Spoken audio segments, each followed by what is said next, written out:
Hey guys and gals, Nary here from Drakewing Gaming. Some of you know me on Twitter, the Gaming Dragon. Today I'm coming back at you another Let's Play episode of Sileo, Tales of a New Dawn. We're running the latest Christmas build and got quite a bit of new content actually. So it's got the debut of the Axel and the Dom route, some new backgrounds. Yeah, this game is chugging along at a steady pace and I'm here for it. Anyway, let's jump right back into Diego's route, shall we? Guys and gals, you know how this goes. Please sit back and enjoy for the next 18 minutes while I entertain you. And let's jump right in. Alarm Chan, you are up, and let's go. Okay. Which meant I was out of $10. Damn it, Diego! Hey, Russ, can I call you Russ? Russ. Of course. What's up, my dude? Can I get a cash out? Sure, but, you're gonna have to show me how. The night went by relatively smoothly. Russell picked up the till system fairly quickly and rapidly dispatched a high volume of customers to their tables during our busiest time. That being said, our busiest time was well below usual on account of it having been raining at the time. Fall was truly upon us, and the weather was a clear reflection of that. Regardless, I had faith that Russell was a strong addition to our team. It was good to have another friendly face working with us, and I was sure that Diego would agree upon his return to work. Gentlemen, I am most surprised to have not been called out of the kitchen tonight. I can only assume you have taken our dear Russell under your metaphorical wing, Brian. Something like that. To be honest, he did great. Didn't need much help. I think you've chosen a winner, Ty. Ah, but I do know how to choose them. I am most pleased things have gone smoothly. You may count on my call when you are needed, Russell. Everything's coming up, Russell. I feel like, I'm on a streak of good luck or something. Not like counting the tournament, I guess, but you know what I mean. I only just got here, and I've already found a great job and great friends. That's like a totally big success, my dudes. As lovely and perceptive as ever, my dude. Thank you both for your hard work tonight, and I do apologize most profusely for having you work twice in one day, Brian. You called first, it's not like you knew Lucas was gonna call. Then again, did you? I did not, no. Although I am sure Lucas is as impressed with your commitment as I am. Now, the weather outside looks frightful. No, it's untrustworthy.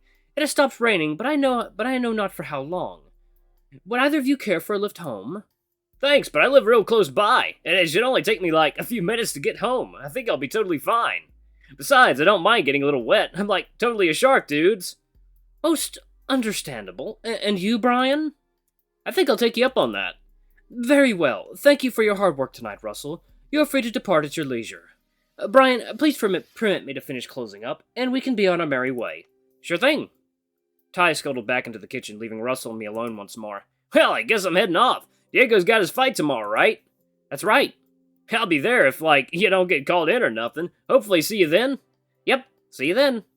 Russell exited the bar and hurriedly crossed the street, clearly taking no chances with the weather. I waited for several minutes as Ty finished his tasks before the two of us reunited and made our way out to his car. Our drive home was relatively uneventful. Ty asked for more intricate details on Russell's performance, details I was only too happy to provide. Only a few blocks from home, Ty's attention was captured by something sitting on a bench close to the riverside. Something not unusual to see, but somewhat peculiar considering the weather and the time of night. Regardless, we pressed on, and soon after arrived home, Ty wished me a good evening before driving off in the general direction of his house. Nope. Upon my journey home, I made a small diversion in order to sate my curiosity, retracing my steps down the very same road where I had spotted the individual only minutes before. Having arrived, said individual was still present. Were it not so wet or so late, I would not have been concerned. Alas, that were not the case. I decided to perform something of a welfare check on this person, just in case. With the unexpected rainfall earlier in the evening, the river was running more rapidly than what was normal. Were someone to fall in, they would have doubtless been swept away by the turgid current. Perhaps it was my nature, but the slightly unusual circumstances had at the very least captured my attention. Having parked my car nearby, I approached this person and made an attempt to capture their attention. An awfully strange time for a picnic, is it not? So it is. He instantly recognized the person as being Kyrex, and perhaps felt a moment of regret for my decision of checking in. After all, I would hardly say either of us felt warmly about the other. However, the identity of the individual notwithstanding, the circumstances were still most unusual. At the very least, I would ensure nothing was amiss. I must confess, I was not expecting it to be you. Do you sit out here often at night? No. I see. Might I ask what brings you here, then? You needn't concern yourself with me, Ty. Ain't nothing for us to talk about. Perhaps not. Kyrex's demeanor was uncharacteristically sullen, particularly from someone typically so outspoken and boisterous. At the very least, there was something on his mind. You're still here? Indeed, I know when something is up. A cat's senses are never wrong. You know, I don't believe you honestly give a shit. Not for a minute. I suppose you could call it a habit of mine to help those in need. Despite our differences, if you would talk, I would listen.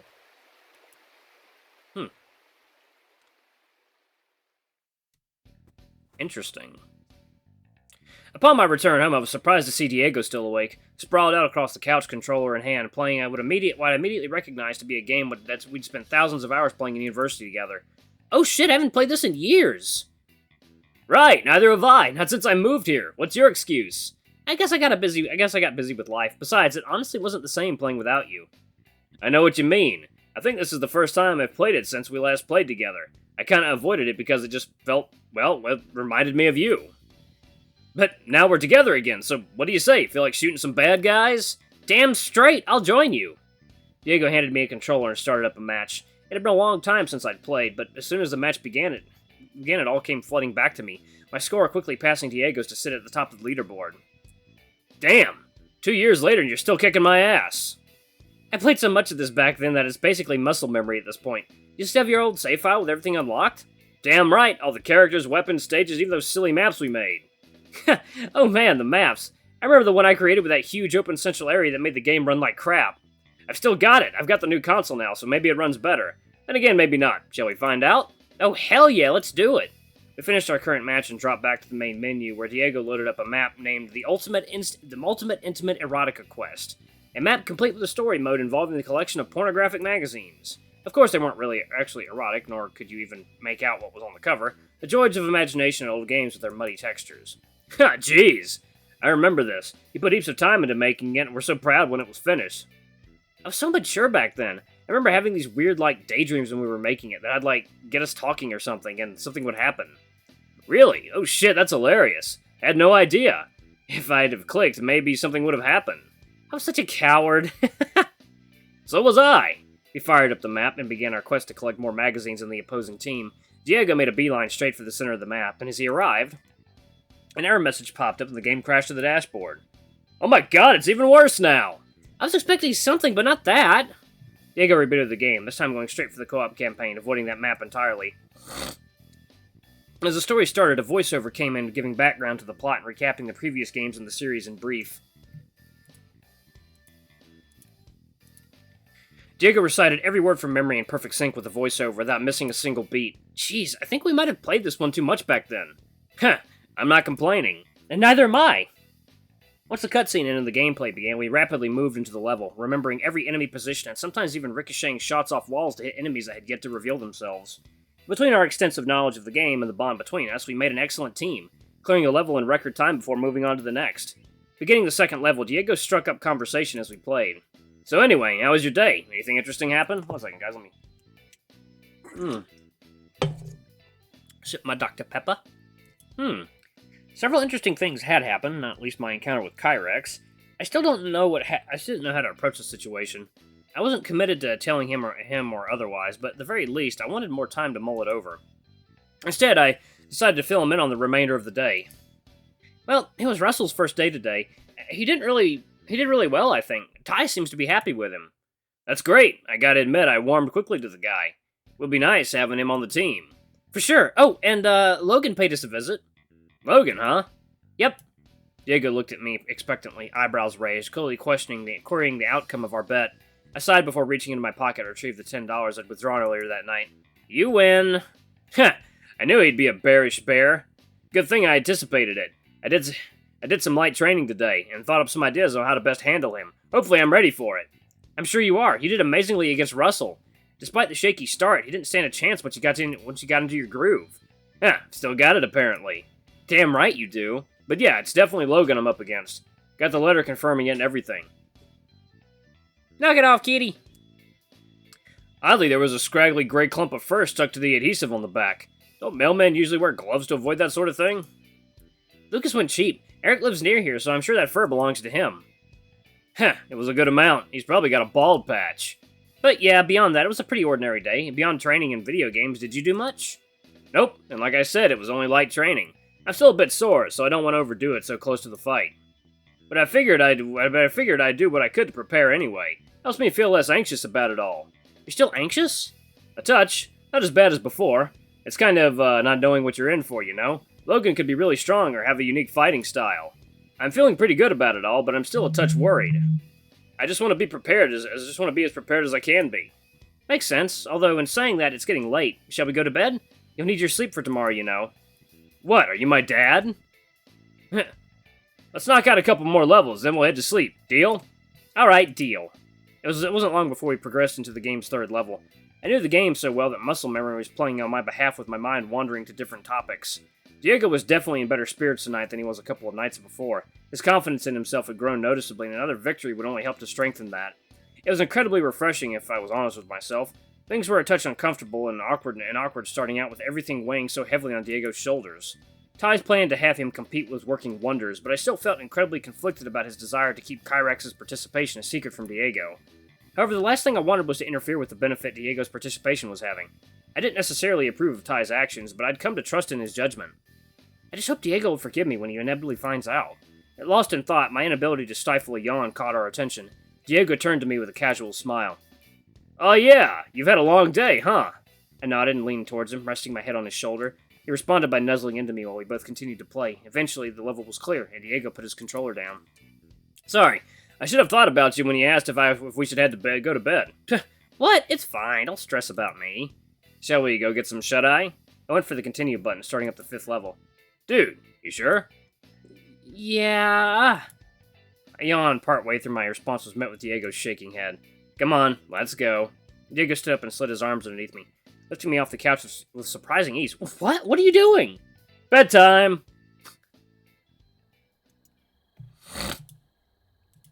Absolutely adorable. Just grab your boyfriend and carry him. Diego carried me down the hall into the bedroom, sliding me under the covers and tucking me in. He quickly undressed and got in beside me. "Night, Brian. I love you."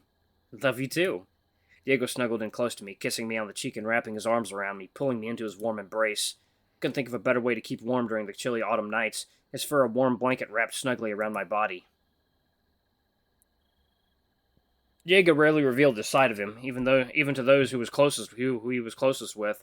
Moments like these warmed my heart and further reinforced my feelings for him. As I drifted off to sleep, I did so with a smile. I hoped I'd get to see more of his sensitive side in time. Day 15. The day began like many others, but with a familiar blanket of anxiety shrouding us both. Diego seemed more confident for today's fight than the previous, but it was still clear that he was still nervous nonetheless. All things considered, this was probably a good thing. Overconfidence could easily be his undoing. Approaching such a situation with caution made a great deal of sense. I'm worried he fights like I do. I haven't really thought a lot about how to counter my own tactics. I know I could use his size against him, but he could do the same for me. There's probably a good reason to avoid being too aggressive. But what if he does the same? We'll be just standing there. I guess it becomes a battle of patience then. Yeah, patience isn't my strong suit. I'm sure Ty will give you a pep talk before we start. He might have some good pointers. Here's hoping. Logan made it to the semis last year, so he's no doubt pretty good. Semis, huh? You give me a semi. Please. What? That's my line. But, yeah, I guess there's nothing for it but to do my best. What happens, happens, right? That's good. That's a good outlook. I guess Russell's attitude kind of rubbed off on me. Got me thinking about it all. It's kind of like life goes on, you know? Winning would be nice and all, and I'm sure I'm going to give it my best, but if I don't, well, I've already won the best prize. Huh? What's that? It's you, you dope. Oh, right. I'm the real winner. Nuh-uh. Huh. Someone's at the door. Diego got up to answer the door, returning only moments later with two familiar faces in tow. Cuties! Hey there, lovebirds. Hey-ya! What are you two doing here? Axel and I were out running together, figured we'd drop in and wish Diego luck. We're both off to work today, so we'll be coming along to watch the fight. Axel wouldn't shut up about the last fight. I'm expecting good things from you, Diego. No pressure, of course. It was so amazing! It wasn't that amazing, but I'm glad you enjoyed it, Axel. I recall my conversation at work with Russell the day prior. Something had happened the night of the previous fight, and I wanted to know what. Hey, I hope you don't mind me asking, but did something happen when you got home the other night, Axel? Huh? You know about that? Well, no, I don't know what happened, and that's why I'm asking. If it's a secret, you don't have to tell me. What do you think, Axel? Shall we tell them? Oh, let me guess, you guys got the apartment? Well, yes. Actually, we started moving in the day before that, but no, that wasn't it. What is it then? Axel, do you want to do the honors? I noticed Axel was looking rather shy and nervous about the topic. He quickly shook his head, prompting Dom to continue. Well, Axel and I are a thing. Whoa, what? Since when? Since Axel got a little too drunk and too... Tom, shh! I'm just teasing, Axel. Axel made his feelings pretty clear the other night. I think we both felt the same way for a long time. Just neither of us really said anything. Diego nudged me with a smile. Sound familiar, Brian? Painfully so. Well, congratulations, guys. Maybe we should do a double date sometime or something. Whoa, that sounds fun! Kinda does, actually. To be honest, I'd noticed the sparks flying between you two ever since I arrived. I wondered when one of you was gonna crack and say something. Honestly, I didn't expect it to be Axel, though. I might have had too many Pina coladas, yes. Those! Yeah, I kind of made a fool of myself, but if it weren't for that, Dom and I wouldn't be together. Now I really want to know what happened. The redacted version is that Russell walked him home as he sort of told Russell all about his feelings. I had not long got home myself, so I was unpacking boxes when they arrived. Russell came straight in and told me Axel had been drinking and had something he wanted to get off his chest. He left us alone, and, well, that's the redacted bit. Let me guess, things got saucy? No, we just, no comment. Heh, loud and clear. Axel was looking so incredibly uncomfortable. I felt a little bad for him. Seriously though, guys, congratulations. I'm really happy for you both. Thanks, Brian. We're both really happy too, right, Axel? Right! It goes without saying that Russell and I are totally cool now, too. I felt bad about how I was when he first arrived. I kind of viewed him as a threat. I called him up after everything was said and done, and I apologized. He was so gracious about it, and he was really happy for us. We chatted for a good long while. I think we're becoming friends. I guess it was kind of similar to me for me. He was my opponent. I was worried he had something up his sleeve, but after the fight, though, he proved me wrong, so I guess we both feel kind of foolish, huh? Too right. He's a good person. I'm glad I see that now. He's working with you two now, isn't he? Diego hasn't worked with him yet, but I have. He seems like a good fit. The world works in mysterious ways, huh? Most definitely. Through the conversation, Axel remained rather meek. I decided to change the topic to something he'd be a touch more comfortable with. Axel, are you excited for today's fight? Huh? Oh, yeah! Diego's gonna kick ass! I appreciate the confidence, I just hope you're right. Any idea who your opponent is? Some bear named Logan. Ryan has had a good look at him. I haven't, though. Alright, guys and gals, I'm gonna go ahead and pause it right here. Thank you all so much for watching. Don't forget to like, comment, subscribe, ring that notification bell, leave a super thanks, or a tip if you can, it always helps. Until the next video, I love you all. I'll see you next time. Bye-bye!